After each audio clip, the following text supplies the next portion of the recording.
everyone to please stand up. Kilian, please read the prayer. Our Father, in heaven, hallowed be your name, your kingdom come, on earth. Give us this day our daily bread, and forgive us our sins, as we forgive those who sin us. Do not bring us into temptation, but deliver us from evil. Good morning, class. Good morning, ma'am. How are you?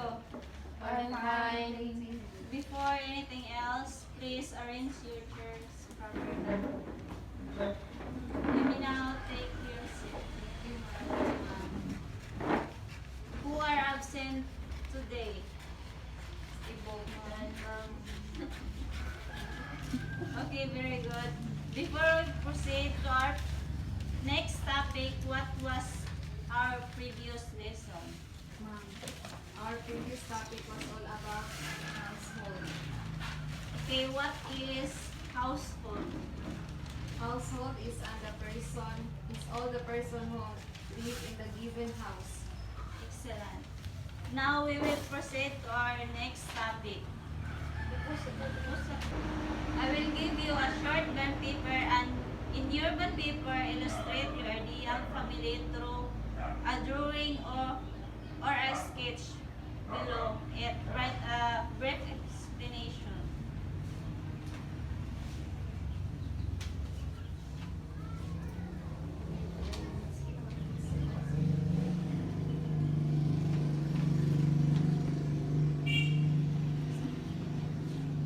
Okay. Who is done? Yes, Marian. Please come here and explain your drawing.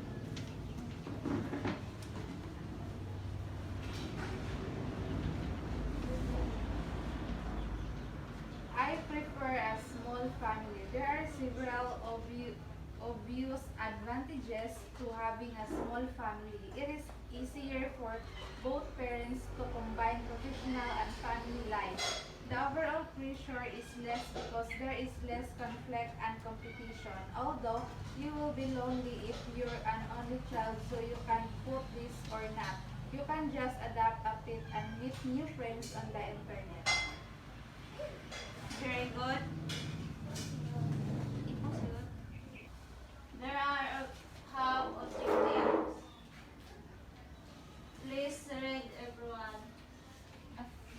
Objectives. At the end of the lesson, the students are define kinship and marriage, demonstrate different types of families and work of marriage. Our lesson for today is all about kinship and marriage.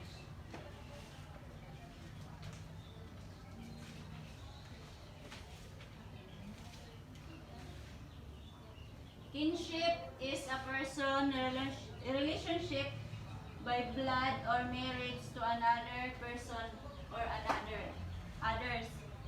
All humans are related to each other. Example, Harold is Alice's father.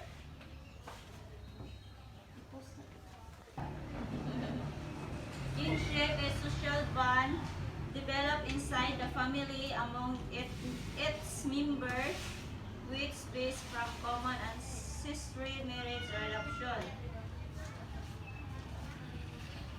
What is the relationship of Alice and Harold?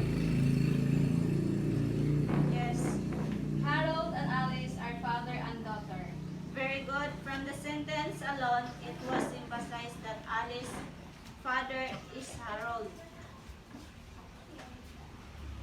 Kinship can also be through marriage. When we say marriage, it is the union of two people that creates a family tie and carries legal social rights or family establishment.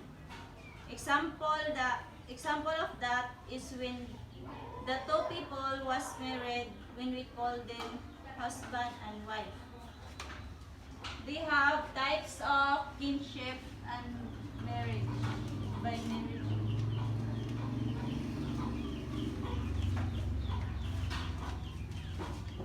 First is endogamy. It's the practice of marrying with in a social group rejecting others on such a basis as being unsuitable for marriage. Second is exogamy. Is the custom of marrying outside a community, clan, or tribe. Third is monogamy. Permits only one marital union for each individual married couple. Can no longer marry another individual except when they are divorced and annulled already.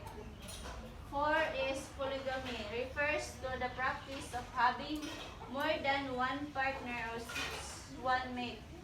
It can be polygamy. A man has multiple partner, or polyandry. A woman has a multiple mate.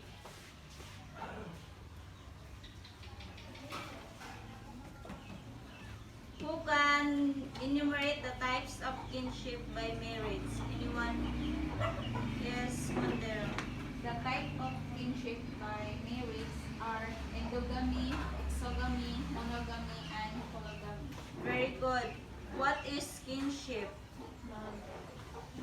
Kinship is a personal relationship by blood or marriage. Very good.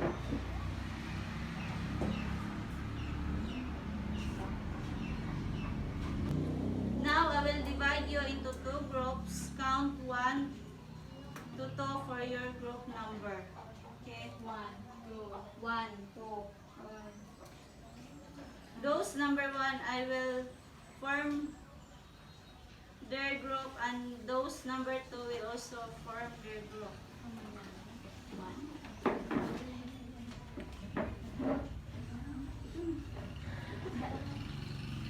I have here scramble letter, form them into words.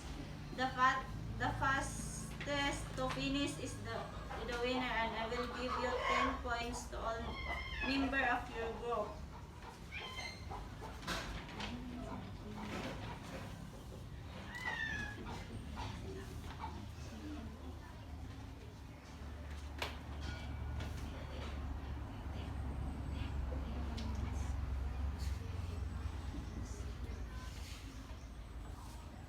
Finish? Yes, ma'am. The group who will finish first, stand up in front and present your answer. Group 1.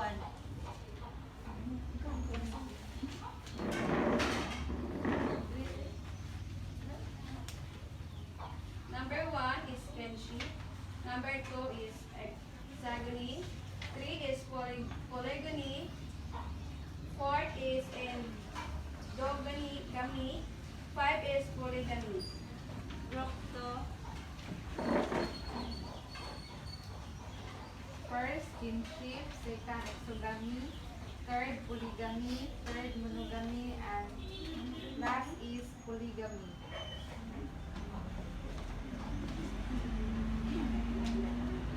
Kinship is a personal relationship by blood or marriage. There are 4 types of kinship by marriage: endogamy, exogamy, monogamy, and polygamy.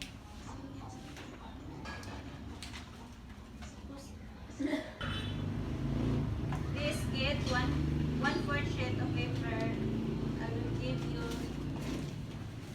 a short quiz.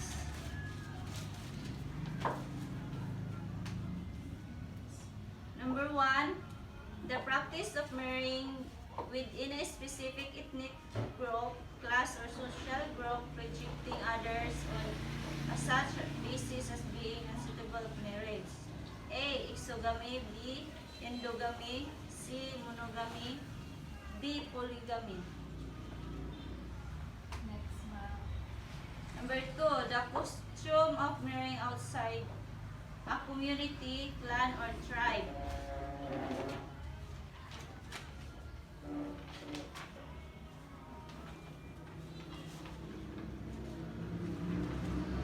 Letter A, endogamy. B, polygamy. C, exogamy. D, monogamy. Number 3, a person's relationship by blood or marriage. A. Marriage. B. Endogamy. C. Kinship. D. Polygamy. Number 4. Permits only one marital union. A. Monogamy. B. Exogamy. C. Kinship. D. Endogamy. Number 5. The practice of having more than one partner. A. Marriage. B. Exogamy. C. Polygamy. D. Kinship. Are you done?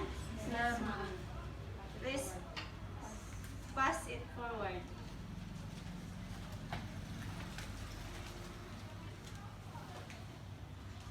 For your assignment, look for the definition of the following terms and give at least one example. Number 1, residency patterns. Number 2, family. Number 3, nuclear family. 4, extended family. Are you done? Yes, ma'am.